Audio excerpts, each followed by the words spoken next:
वाणी की जय। बोलो परम पूजनीय श्री सत्यु ब्रह्मानंद महाराज की। बोलो जुगल जोड़ी सरकार की जय। बोलो सच्चिदानंद भगवान की जय।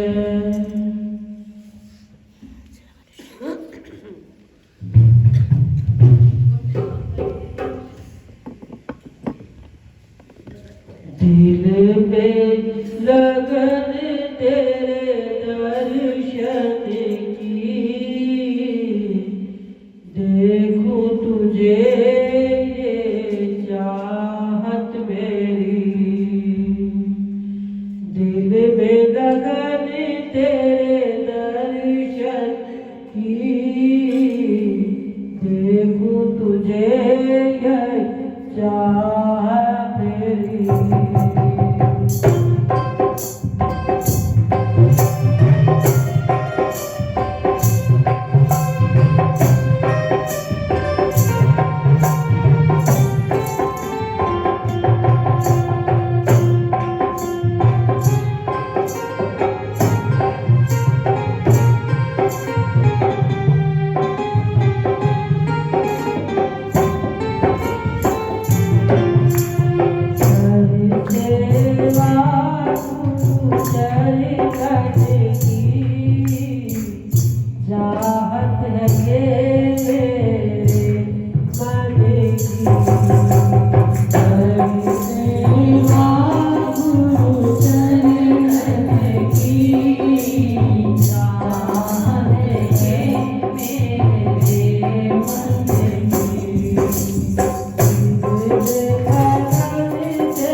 तुम्हें ये चाहत मेरी करती रहूं तेरी बंदगी करती रहूं भक्ति तेरी हर पल हो इबादत मेरी करती रहूं तेरी बंदगी हर पल हो ये इबादत मेरी करती रहूं भक्ति तेरी हर पल हो इबादत मेरी मेरा दर्द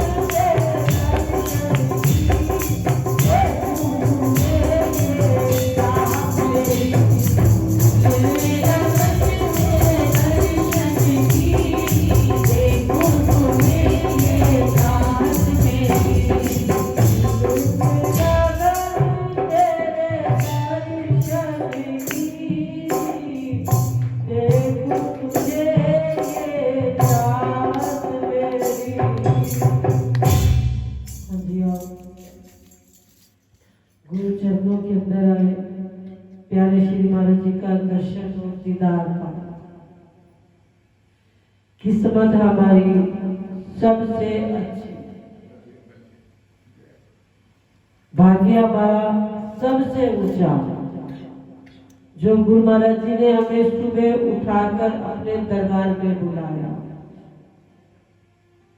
सही सलामत, किसी को ना दुख दिया ना किसी को तकलीफ। हमारे राज बहन जी बड़े प्रसन्न, आज हम भी प्रसन्न, क्योंकि ये शरीर जो है ना कभी किसी तरह हो जाता है, कभी किसी तरह, जहाँ इसको मोड़ दो ये वही हो जाता है।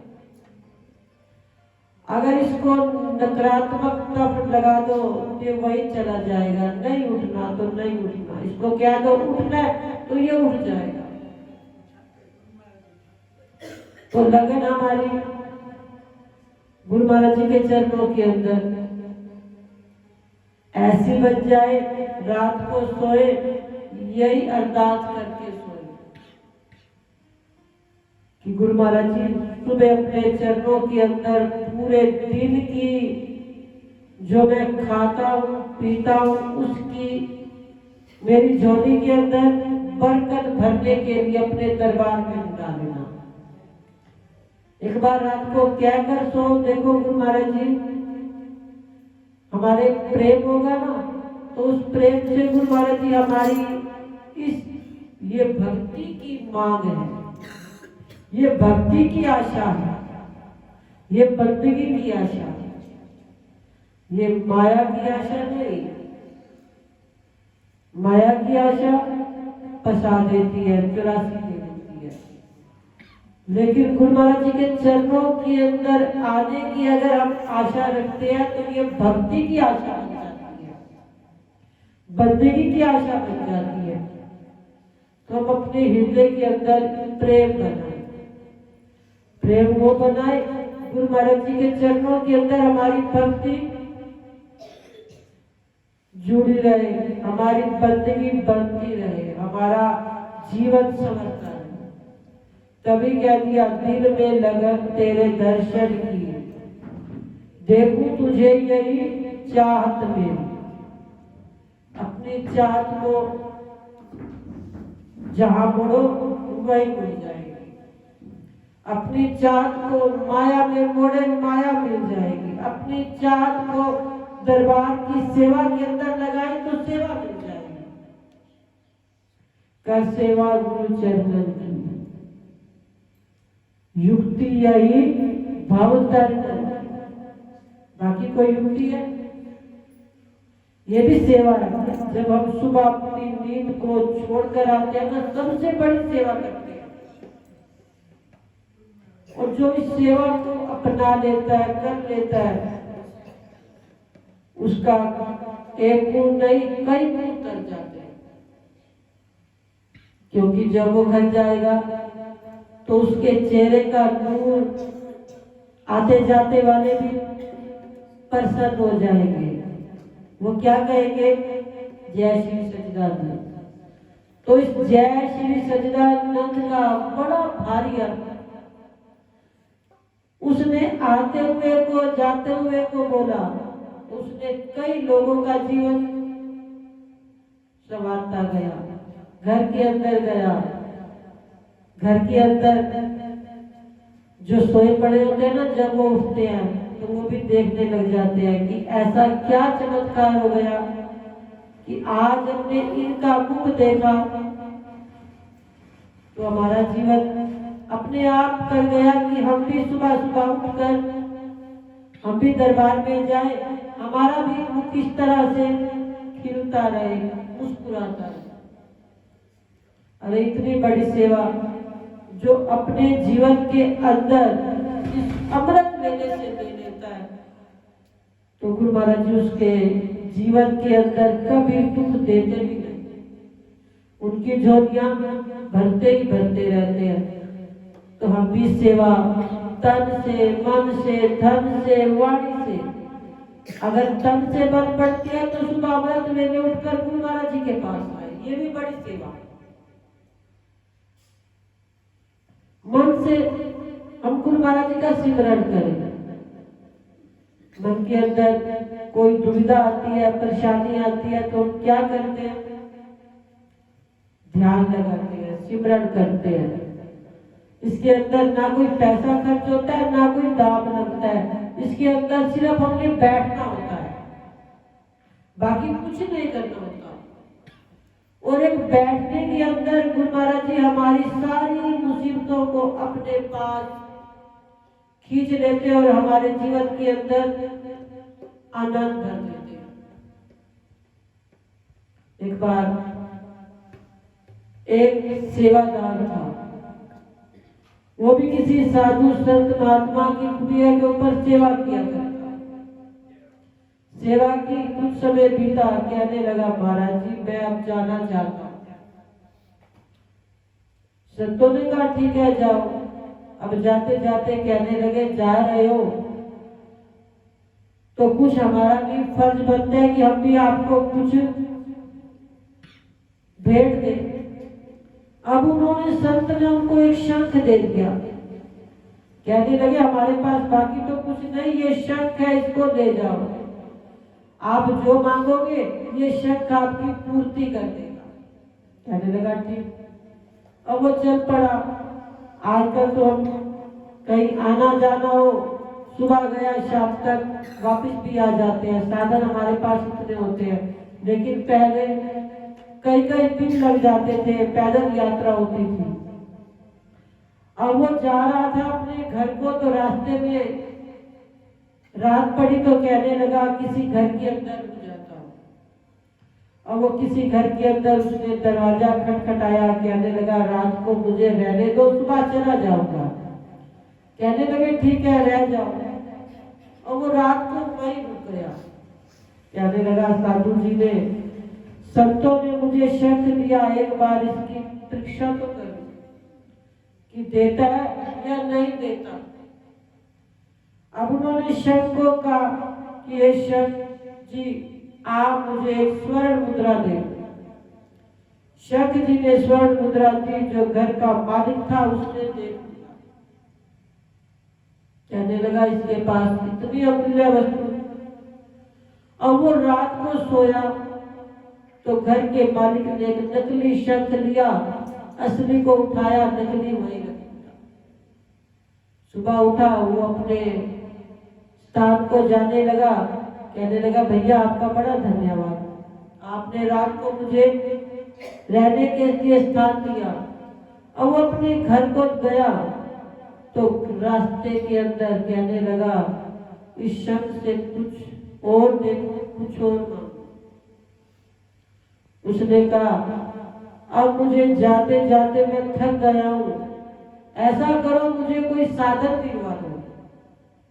लेकिन शंख ने उसकी मनोकामना पूरी ना की, क्योंकि वो नकली शंख था।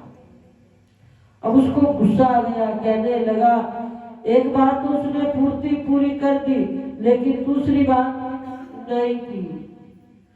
वापिस चला गया साधु महात्मा की कुटिया पर, कहने लगा महात्मा जी जो आपने शंख दिया वो काम नहीं करता।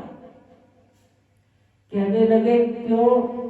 कहने लगा एक बार तो इसने दिया लेकिन दूसरी बार ये नहीं दे पाए। उन्होंने कहा आप कहीं रात को रुके थे? कहने लगा मैं फलाने घर के अंदर रुका था। कहने लगे अच्छा आज ऐसा करो मैं तुम्हें एक बड़ा शंख देता हूं, इस शंख को ले जाओ, बस तुमने क्या कहना है, इस शंख से जो आवाज आएगी तुमने उस शंख को मांगना है और वो शंख जवाब देगा, मैं तुम्हें एक नहीं 10 दूंगा।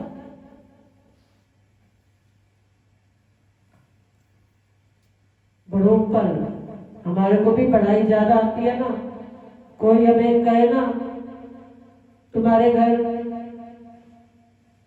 हम कहते हैं हमारे घर के अंदर 4 कंबल है, वो कहते हैं 4, मेरे घर के अंदर तो 10 है।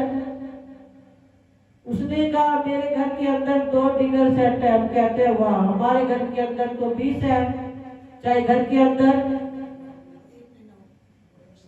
उसने कहा हमारी बड़ी मशीन है जिसके अंदर हम कपड़े धोते हैं, वो कहने लगा हमारे घर पूरी मशीन है जो अब हमने 50,000 की इतनी बड़ी इलेक्ट्रॉनिक ली है, कपड़े अपने आप डालो निकल आते हैं। हमारी बढ़ाई होती है ना, कोई चीज चाहे हमारे घर के अंदर ना हो लेकिन हम दूसरों को बढ़ा बढ़ा कर अपनी बढ़ाई जरूर करते हैं कि तेरे घर के अंदर कुछ नहीं लेकिन मेरे घर में। अब वो भी शख्स क्या था? बड़ों पर अपनी बढ़ाई करने वाला, लेकिन घर में चाहे एक दाना भी ना हो। अब वो शख्स वापिस उसी घर के अंदर आ गया, रात को सोया। अब उस राहगीर ने कहा हे शंख जी मुझे सोने के लिए एक तकिया दे और एक अशर्फी भी दे दो। उसने कहा एक अशर्फी क्या, मैं तुम्हें 10 दे दूंगा, और एक तकिया क्या, मैं तुझे रजाई समेत देता हूं। अब जैसे ही कहा उस घर के मालिक ने सुन लिया, घर के मालिक ने सुना, कहने लगा वो शर्त तो बेकार था, वो तो एक मांगो एक देता था, लेकिन ये शर्त तो एक के बदले 10 देता है। उसने आव देखा ना था, उसको तो नींद आई, आंख बंद की उसने, लेकिन उसने छोटे शंख को कहने लगा इसको वापस दे देता हूं, बड़ा शंख दे देता हूं। अब बड़े शंख को दिया, लेकिन वो तब तक राहगीर अपने उस स्थान से जा चुका। सुबह हुई, अब उसने कहा मुझको एक गाय चाहिए। उसने कहा एक गाय क्या, मैं तुम्हें 10 गाय दूंगा, लेकिन गाय नहीं आई। कहने लगे आज नहीं तो कल दे देगा। अब कल हुआ, उसने कहा मुझे एक आलीशान बंगला चाहिए। कहने लगा एक क्या, तुझे 10 दूंगा। अब तीसरा दिन फिर आया, उसने फिर कहा कि मेरे घर के आगे एक सुंदर सा बगीचा बन जाना चाहिए। कहने लगा एक क्या, अरे मैं तुझे 10 दे दूंगा। अब कहता गया लेकिन मिला कुछ भी ना। जैसे उसने उस शंख को उठाया, शंख ने उसको जवाब दिया मेरा काम है बोलना, मेरा काम देना नहीं है। अब हम भी तो कितनी बोल देते हैं, कितनी बार कह देते हैं, कोई वस्तु होती है कि मैं तेरे काम जरूर आऊंगा, तू मुझे याद करना, लेकिन मैं तेरे काम, तू जो कहेगा मैं तेरी उस पूर्ति को पूरा करूंगा, मैं तेरी मांग जरूर पूरी कर दूंगा। लेकिन जब हमारे को कोई काम पड़ता है, हम जाते हैं तो पूरी होती है। ये क्या है, हम सारे बड़ों पर शक है, अपनी अपनी पढ़ाई करते हैं, लेकिन देने के वक्त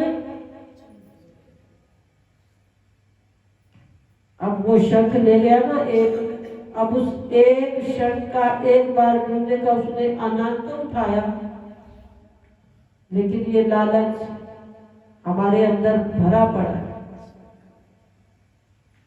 छोटी वस्तु होगी ना हम उसको हाथ नहीं लगाएंगे, बड़ी वस्तु होगी ना उसको उठा लेंगे, चाहे वो काम की ना हो।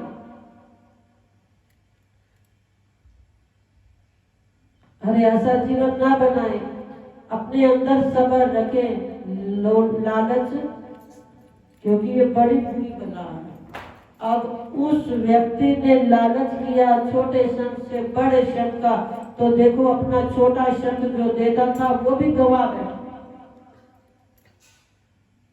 हम भी अपने जीवन के अंदर हमारे को बहुत कुछ परमात्मा की दया से जो हमारे भाग्य में लिखा होता है ना वो मिलता ही मिलता है। और जब हम भाग्य से ऊपर जाने की कोशिश करते हैं तो वो हमारा भाग्य भी खत्म हो जाता है, उसको भी गवा बैठते हैं। तो जो परमात्मा ने दिया वही हमारे लिए अच्छा। अपनी इच्छा से नहीं, परमात्मा की इच्छा से अपने जीवन को बनाया करें, तो हमारे जीवन के अंदर सत्संग के आनंद से पूरा दिन वही हमारा जीवनचर्या चलती है ना, तो पूरा दिन आनंद ही आनंद आता है। और जब हम सत्संग के अंदर अपने आप को नहीं लगाते तो पूरा दिन हमारा ग्रह क्लेश अशांति के अंदर ही बीत जाता है। तो अपने समय को जितना हो सत्संग के अंदर लगाकर इस आनंद को लूटे। देखो गुरु महाराज जी की कृपा हो जाती है, कभी बसंत रख देते हैं तो कभी अपना जन्म उत्सव रख देते हैं। किसके लिए? हम जीवों को सुधारने के लिए, कि अब नहीं सुधरे तो अब सुधर जाएंगे, अब नहीं सुधरे तो आगे सुधर जाएंगे। वो तो कोई ना कोई सुधारने के लिए हमारे को बुलाते रहते हैं, तो इसके अंदर फायदा हमारा या उनका? लेकिन हम कहते हैं इनको चैन ही नहीं आती, कभी आराम ही नहीं करने देते। थोड़े दिन के लिए तो हमारे को फुर्सत दे दिया करे कि हम अपने घरों के अंदर कुछ दिन तो आराम से रहे, लेकिन ये आराम क्या बन जाता है आप ही बता दो। बस तो फिर तो वो शरीर को भी क्या बना देता है? रोगी बना देता है। इसलिए चलता रहे ना शरीर, चलता पानी निर्मला खड़ा तो बदला होए। अगर एक दो दिन भी खड़े रहे ना तो क्या हो जाएगा? दूसरे दिन बासी हो जाएगा। तो इसलिए गुरु महाराज जी से हर वक्त यही मांगो कि हमें रोज कोई ना कोई बहाने से बुलाते रहा करो, जिससे हमारा ये जीवन दुर्गंधी ना बने। इसके अंदर आपके नाम की सुगंध आती है। जब गुरु नाम की सुगंध आती रहेगी ना तो आसपास भी सुगंध फैल जाएगी, एक दूसरे भी उसको देखकर आनंदित हो जाएंगे। तो आओ इस आनंद के अंदर हम भी शामिल हो जाएं। गुरु महाराज जी ने मौका दिया तो हम इस मौके का लाभ लें, होली महोत्सव का आनंद लूटे। और इसके बाद फिर गुरु महाराज जी हमारे लिए कभी हनुमान जी का जन्मदिन रख देंगे, कभी फिर विसाखी रख देंगे, उसके बाद फिर 68 दिन की यात्रा शुरू करवा देंगे। इसलिए खाली मन ना रहेगा तो ना कभी ये शैतान बनेगा। सत्संग में आता रहेगा, अपना भी जीवन बनाएगा, अपने परिवार का भी जीवन बनाएगा, अपने आसपास के लोगों का भी जीवन बनाएगा। तो आओ गुरु महाराज जी को धन्यवाद किया करे, बार बार उनका शुक्रिया किया करे कि आपने ये दिल बनाकर हमारे लिए, हमारे जीवन को ऊंचा करने के लिए जो हमें दिए। तो हम बार बार आपको कोट कोट प्रणाम करते हैं। ऐसे ही हमारे को ये खुशियों के दिन दिखाते रहे और हम अपने जीवन के अंदर अपने जीवन को मंगलमय बनाते रहे। बोलो श्री गुरु महाराज की।